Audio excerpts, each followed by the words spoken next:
말씀은 레위기 26장 1절에서 13절 말씀입니다. 오늘 제목을 한번 따라해 보겠습니다. 보호자 되시며 공급자 되시는 하나님. 보호자 되시며 공급자 되시는 하나님. 아멘. 요즘에는 1시간 전의 일도 기억을 못하고 10분 전에 말했던 말도 기억이 안 날 때가 있습니다. 그런데 지난주 설교를 혹시 기억하시는 분 있으십니까? 만약에 있다면 그 설교를 한 주간 붙잡고 사신 분이에요.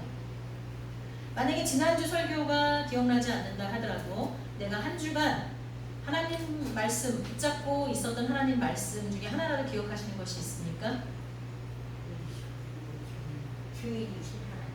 네. 내 발의 등이 되시는, 등불이 되시는 하나님, 그분의 말씀을 하나도 기억하지 못하고 있다면 한 주간 나는 하나님과 함께 살았는가 좀 생각해 볼 필요가 있다고 생각합니다. 지난주는 여호와의 절기들을 지키게 하심으로 모든 시간의 주인이 하나님이심을 알게 하시는 말씀을 들었고요. 수요일에는 안식년과 희년을 지키게 하심으로 토지의 주인이 하나님이심을 알게 하셨습니다. 오늘은 말씀에 순종하는 자들에게 모든 것을 공급하시고 우리의 삶의 모든 위험 요소로부터 지키시고 보호하시겠다고 약속하시는 하나님을 만나게 될 것입니다. 자, 오늘 어떤 하나님을 만나게 될 것이라고요? 우리의 쓸 모든 것을 공급하시고 우리의 안전을 책임져 주시고 모든 위험 요소로부터 우리를 지키시는 하나님을 저와 여러분이 만나게 될 줄 믿습니다. 아멘. 우리는 앞서 우리에게 주어진 시간도 우리의 경제뿐만 아니라 건강을 포함해서 많은 것을 공급해주는 땅도, 이 땅이 좋아야 우리가 건강하잖아요. 땅이 오염되면 어떻게 되죠? 강도 바다도 오염되고요. 결국 우리는 다 오염될 수밖에 없어요. 그렇죠? 그러니까 우리의 건강과 우리의 경제 모든 부분에서 우리를 공급해주는 땅도 누구 거라고요? 하나님 거라고. 그리고 우리는 그 시간과 땅의 주인 되시는 하나님께서 우리에게 허락해 주신 시간 안에서 누구는 100년일 수 있고요. 누구는 30년, 40년일 수 있고요. 어쨌거나 하나님이 허락해 주시는 시간 안에서 하나님이 허락해 주신 땅을, 그러니까 하나님이 허락해 주신 우리의 모든 것을 잘 관리하고 가꿔야 하는 뭐라고요? 청지기. 청지기는 자기 게 없습니다. 자기가 갖고 누리는 모든 것이 누구 거라고요? 하나님 거입니다. 그걸 우리는 관리하는 거예요. 관리를 잘하면 주님께서 마지막 때 야, 이 착하고 충성된 종아, 내가 너한테 맡긴 걸 가지고 이렇게 열매를 많이 맺었어? 하고 칭찬해 주십니다. 너는 더 큰 것을 누리게 될 거야. 이렇게 말씀해 주십니다. 그걸 잘 관리하지 못한 청지기에는 이 악하고 게으른 종아, 너는 바깥 어두운 데 쫓겨나서 이를 갈며 슬피 울미 있으리라. 우리는 하나님으로부터 퇴출당하는 지옥 가게 되는 거죠. 여러분은 이 사실을 진실로 믿으십니까? 아멘. 그렇다면 우리는 자기 욕심에 사로잡혀서 자기의 성을 쌓고 그곳에서 안락을 누리려는 욕망이 얼마나 부질없는 것인지도 깨달아야 할 것입니다. 설교하고 있는 저도 그게 부질없다는 걸 알면서도 자꾸만 때때로 그 안에, 내가 쌓은 성 안에 자꾸만 머물려고 하는 그런 욕망을 떨쳐버리지 못할 때가 종종 있습니다. 그래도 다행인 건 저만 그런 게 아니라 사도 바울 같은 자도, 오호라 공고한 자도, 내가 원하는 하나님의 뜻과 내 삶이 자꾸만 달라질 때가 많구나. 사도 바울 같이 위대한 자도 나와 같은 탄식을 했다는 게 조금 위로가 됩니다. 사람들은 학력, 아름다움, 재능, 부 이런 것들을 추구합니다. 그 옛날 저희 어머니께서는 너무 미적 아름다움을 추구하다가 이 딸내미 하나가 더 이뻤으면 바라는 바람으로 번째 아기 때 속눈썹을 잘라버렸대요. 원래 속눈썹을 이렇게 끝에만 살살살살 자르면 이 숱도 많아지고 싹 올라간다는 속설이 있었나 봐요. 근데 비과학적이고 아니래요. 근데 이 딸이 태어났는데 그렇게 예쁘지는 않은 거예요. 근데 얼굴은 뽀얗고 하얗고 또 속눈썹이 풍성하고 좀 길었대요. 그래서 요거를 싹 올라가게 해줘야지 하는 그 욕심에 아슬아슬하게 잘랐는데 너무 푹 자른 거예요. 그래서 제 속눈썹이 짧아요. 그러니까 하나님이 저한테 주신 매력 포인트인데요. 저는 그거를 어머니의 욕망으로 잃어버렸어요. 그 옛날에. 근데 요즘에는 사람들이요, 뭐 성형 다 해요. 누구나 다 해, 성형을. 저희 지방에 가면 사모님들이 쌍꺼풀 수술 안 한 사람을 이렇게 손에 꼽을 정도밖에 없어요. 거의 다 했어요. 쌍꺼풀이 있는 사람도 그 쌍꺼풀이 밉다고 다시 했어. 그러니까 하나님이 주신 건 완전하지 않다고 생각하는 거야. 우리 의사, 김 의사가 줘야 돼. 참 안타깝죠. 그 정도로 사람들은 아름다움을 위해서 추구합니다. 이런 것들을 되도록 많이 가지려고 노력을 합니다. 시간과 물질과 온 마음을 투자합니다. 그리고 이런 것들을 가지고 서로 비교하면서 사람들의 등급을 매깁니다. 소에만 A뿔, A2뿔이 있는 게 아니에요. 사람에게도 있습니다. 국가와 국가 간에도 있고요. G7, 뭐 G5, 뭐 G7이 있고 그 위에가 뭐죠? G10이었나? 아무튼 이렇게 점점 있잖아요. 그것도 국가 간의 등급이에요. 힘이 더 센 국가들끼리 모여서 의사를 결정하잖아요. 한 나라 안에서도 지역 간에, 학교 간에, 기업 간에, 또 은행에도, 백화점, 마트에도, 교회에도 브랜드가 있어요. 전 백화점이면 다 똑같은 줄 알았거든요. 마트보다 위가 백화점인 줄 알았더니요. 백화점도 이게 등급이 있대요. 현대백화점이 롯데백화점보다 훨씬 등급이 높대요. 그런 식으로 등급이 있더라고요. 교회도 브랜드가 있어요. 대형교회 다니는 성도들은 자신들이 대형교회 성도인 줄 알아요. 그래서 자기 교회 목사님은 대단한데 이 조그만 교회 목사님들, 자기 교회보다 작은 교회 목사님들은 자기 교회 구역장이나 강사들보다도 못하게 여겨요. 삶에서 그렇게 하는 분들이 상당히 많이 있습니다. 물론 신앙을 잘 훈련받은 사람들은 목회자를 다 똑같이 예우하고 존경하지만 그렇지 않은 사람이 더 많아요. 물론 개인들 간에도 등급은 있습니다. 위에서 언급한 것들이 주로 기준이 됩니다. 제가 학벌이 더 좋으냐, 얘가 더 학력이 좋으냐, 얘가 더 아름다우냐, 얘가 더 재능이 많으냐, 얘가 더 부자냐 아니냐, 이걸로 다 등급이 매겨져요. 근데 우리는 그러면 안 되잖아요. 근데 교회 안에 들어가 보면 교인들도 별반 차이가 없습니다. 아니, 목회자들도 별반 차이가 없어요. 대형 교회를 운영하는 목사님들은 어깨를 딱 펴고 이러면서 부목사들 쭉 딸고 오세요. 공양에 갈 때도 그래요. 근데 조그만 교회 목사님은 내가 죄인인 것 같아요. 내가 뭔가 하나님 앞에 악하고 게을러서 성도가 하나도 없는 것 같아. 근데 하나님이 그런 기준으로 우리를 판단하시나요? 그런데 이런 것들은 하나님 기준이 아니에요. 모두 다 썩어질 이 땅의 것들입니다. 우상입니다. 우상.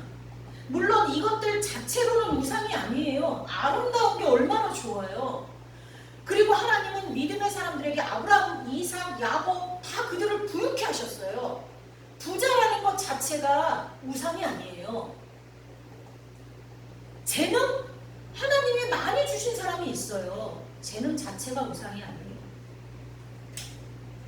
그러나 우리가 하나님보다 이것들 중에 어느 하나라도 더 중요시 여기는 순간, 그리고 어느 하나라도 우리에게 동경의 대상이 되거나 나의 삶의 목표나 이유가 되는 순간에는 그것이 바로 우상이 된다는 것입니다.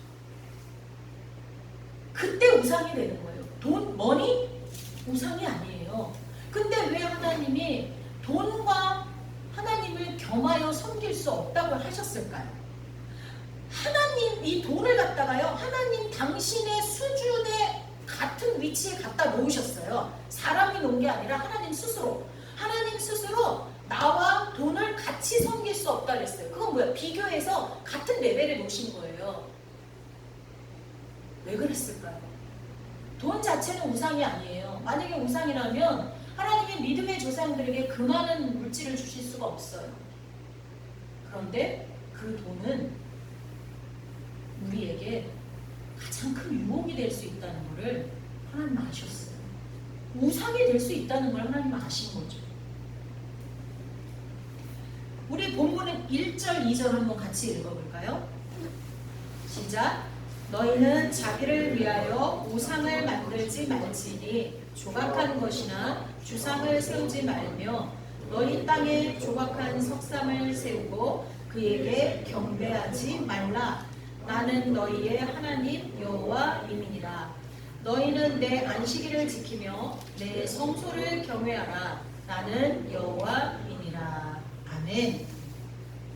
우리는 오직 자기 욕망과 탐심의 대상인 우상을 깨뜨리고 하나님 안에서 안식하고 하나님의 성소에서 하나님을 예배해야 합니다. 저는요, 이 교회가 처음 세워질 때만 해도 막 재적이 130명 정도 되고요. 그리고 막 바글바글 했어요. 이렇게 한 35, 40명 정도가 있으면 여기 꽉 차잖아요. 근데 그 사람들이 다 어디로 갔는지 다 사라졌어요. 그래서 제 마음이 울적할 때도 있고 실망스러운 때도 있는데, 근데 한편으로는요, 우리 여기 집사님들, 우리 청년들이 이게 믿음이 성장했다는 게 보여져요. 그러면요, 뿌듯해져요. 아, 이게 우리 사람들은 자꾸 양에, 이게 숫자에, 그 부피, 뭐 양, 개수, 뭐 이런 거에 집중을 하잖아요. 사람들은 사람 수에 집중하잖아요. 근데 하나님은 그 한 사람이 천하보다 귀하기 때문에 한 영혼이 성장하고 성숙해서 예수님을 그만큼 많이 닮고, 그리고 주변 사람들에게도 야, 저 사람 변했어, 예수님을 믿더니 정말 변했어 라는 소리를 들을 수 있다면, 천하보다 더 귀한 영혼이 하나님을 만족해 하는 거잖아요. 그게 기준이 돼야 되잖아요. 그게 성경이잖아요.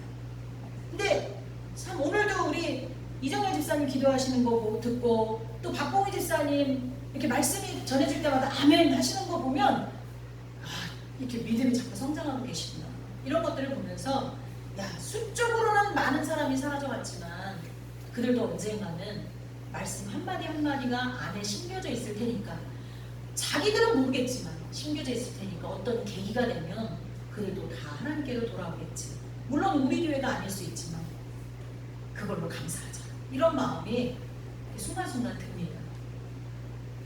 하나님은 우리에게 말씀하십니다. 오늘 보면 내가 명령한 규례와 계명을 지키면, 내가 명령한 규례와 계명을 준행하면, 3절에 어떻게 하신대요? 철 따라 비를 주어서 농작물의 타작이 포도 수확기까지 계속되고, 포도 수확이 농작물의 파종기까지 계속되게 해주신다고 말씀하십니다. 이게 무슨 말이에요? 우리가 수확할 게 멈추지 않는다는 거예요. 계속 이어진다는 거예요. 봄 농사 끝나면 여름 농사, 여름 농사 끝나면 가을 농사, 가을 농사 끝나면 겨울에 거듭고, 계속 수확물이 우리에게 있게 해주시겠다는 것입니다. 즉, 우리의 생계와 생존에 필요한 모든 것을 아낌없이 풍성하게 채워주시겠다는 하나님의 약속인 줄 믿습니다. 하나님은 사람에게 필요한 모든 것을 공급해 주시는 분입니다. 믿으십니까? 아멘. 뿐만 아니라 하나님은요, 26장 6절에서 10절 볼까요? 내가 그 땅에 평화를 줄 것인즉 너희가 누울 때 너희를 두렵게 할 자가 없을 것이며, 내가 사나운 짐승을 그 땅에서 제할 것이요 칼이 너희의 땅에 두루 행하지 아니할 것이며, 너희의 원수들을 쫓으리니 그들이 너희 앞에서 칼에 엎드러질 것이라.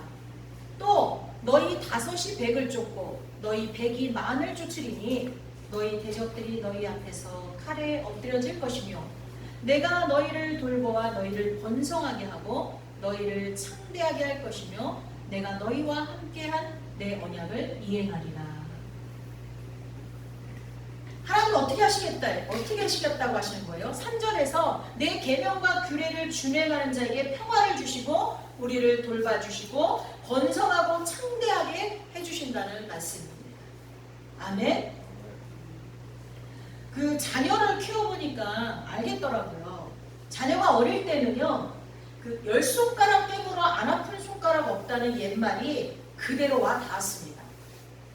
자녀는 모두 똑같이 귀하고 사랑스러웠습니다. 그런데 자녀가 장성하고 어른이 되고 시집장가 가고 나면 달라진다고 합니다. 저는 지금 막 아들 하나를 장가 보냈습니다. 그래서 정확하게 저는 잘 모르겠습니다. 그런데 저보다 선배들이 이렇게 얘기합니다. 10손가락 깨물면 더 아프고 덜 아픈 손가락이 있어. 안 아픈 손가락도 있더라. 이렇게 이야기합니다. 그 차이가 어디에 있을까요? 누구는 깨물면 더 아프고 안쓰럽고, 누구는 깨물어도 안 아프고, 어디에 있을까요? 순종의 차이에 있더라라고 이야기합니다.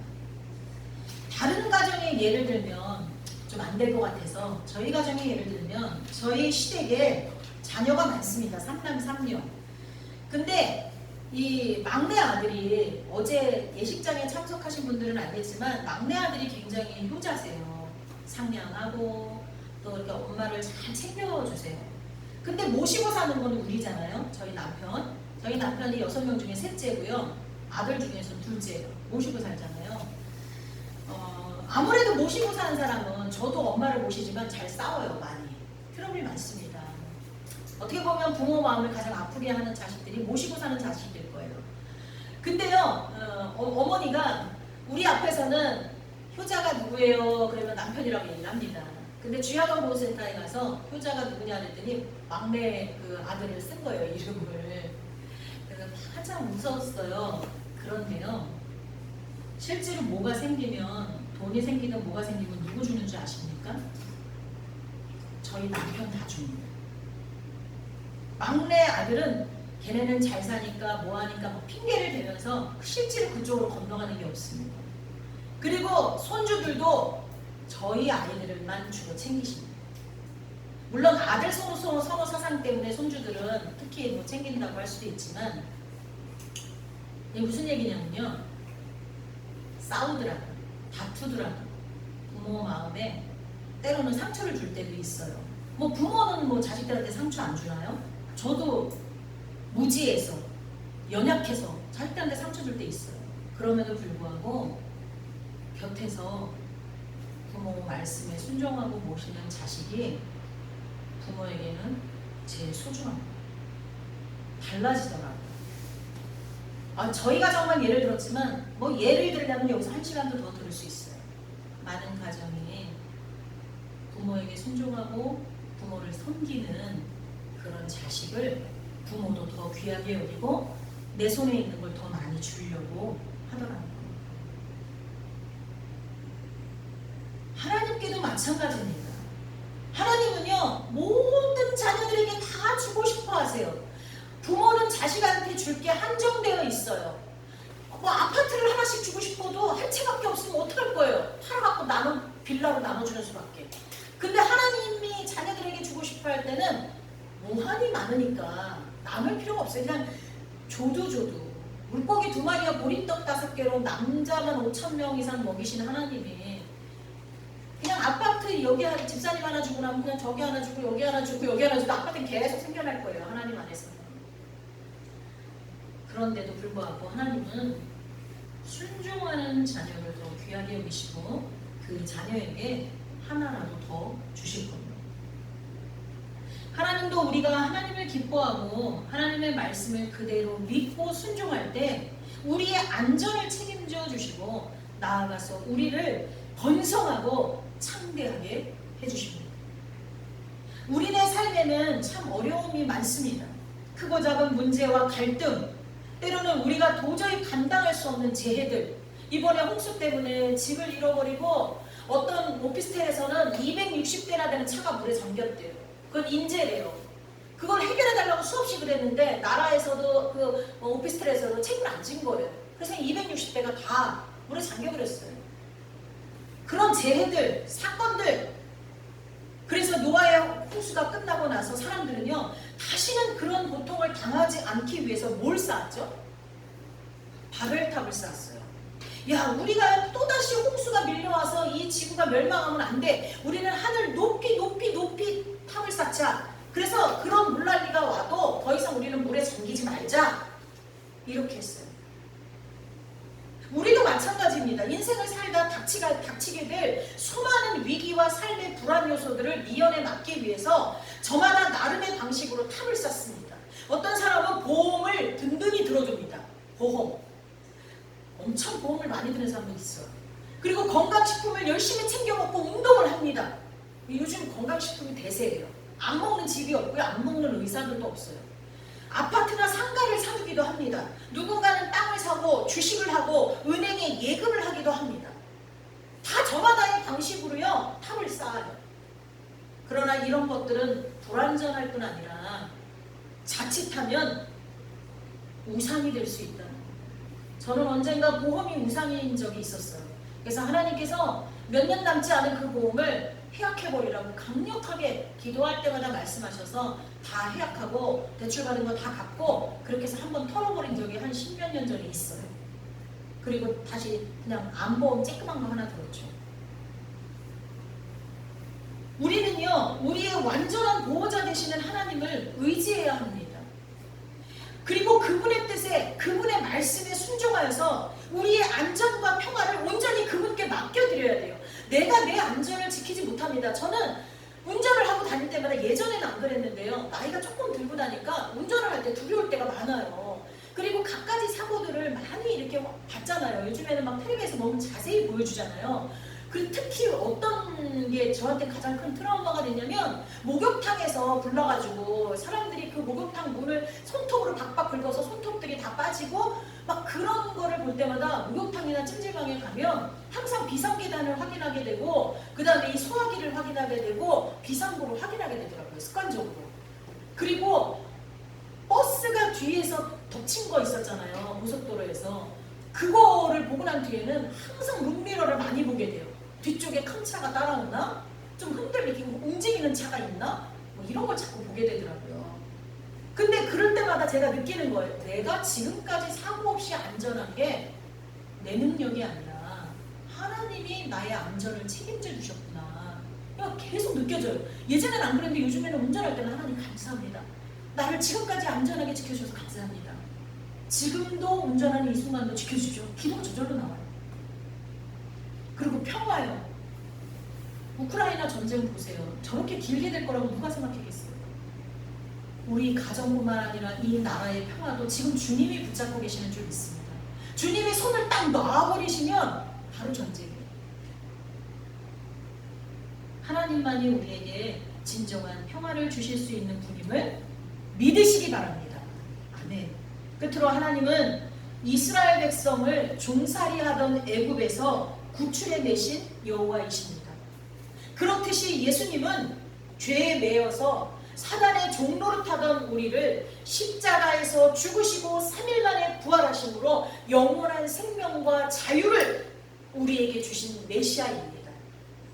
저와 여러분의 인생의 주인이 예수님 맞으십니까? 아멘. 그분은 우리가 지고 있던 그 멍에의 빗장을 부숴버리신 분입니다. 우리를 진리 안에 바로 서서 영원한 천국을 바로 걸을 수 있도록, 똑바로 걸을 수 있도록 우리에게 은혜를 주신 분입니다. 이것을 가슴에 새기고 기쁨으로 순종하며 살아봅시다. 아멘. 기도하겠습니다. 사랑의 하나님, 감사합니다. 오늘 말씀을 통해서 우리 인생에서 무엇을 먹을까, 입을까, 마실까, 우리의 안전은 누구에게 맡겨야 되지, 이런 모든 것들을 내려놓고 하나님만 의지하고 나아갈 수 있도록 모든 것의 공급자 되시는 하나님, 우리에게 평화와 안전을 책임져 주시는 하나님을 만나게 하시니 감사드립니다. 한 주간도 그런 주님을 붙잡고 주님 안에서 평화를 누리며 승리하는 삶을 살도록 도와주옵소서. 예수님의 이름으로 기도하옵나이다. 아멘.